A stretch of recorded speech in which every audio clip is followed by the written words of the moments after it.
Welcome to the Open Word, an online ministry of Boone Open Bible Church. Thank you for joining us. On today's program, we bring you Upfront and Practical, featuring Paul Becker from OBC. And now, here's Paul. Welcome back to Upfront and Practical. I'm your host, Paul Becker. Today we're going to be talking about anxiety. And at some point, all of us will deal with anxiety in one form or another.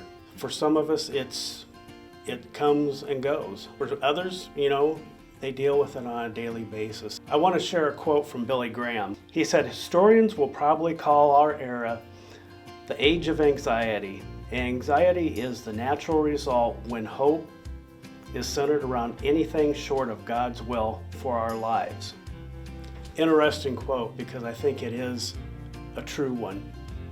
We worry about things that maybe we really shouldn't be worrying about. I wanted to share some statistics also with you. 1 out of 8 young people deal with anxiety.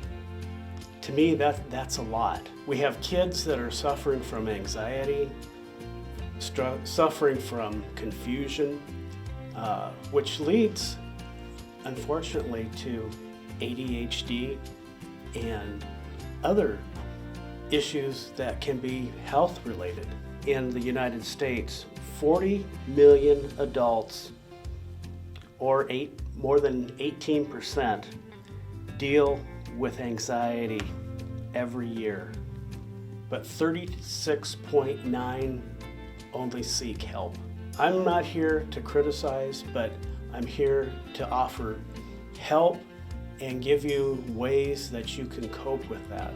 Anxiety is a common disorder, and we shouldn't be afraid to seek a friend when we're down, and we should always find the best in our lives in how to do that.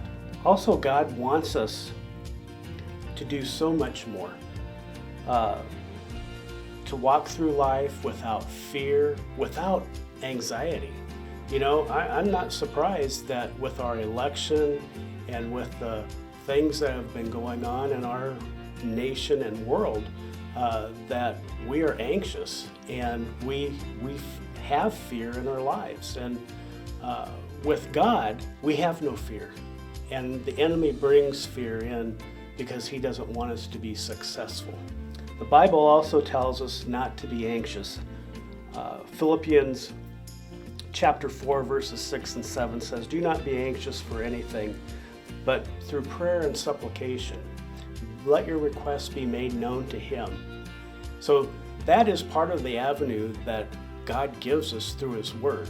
This is only part 1, so we will continue on part 2 as how God wants us to live with anxiety, because at some point we will have good days and we will have bad days, and we will continue to seek God's face. Our instruction is that it doesn't stop there.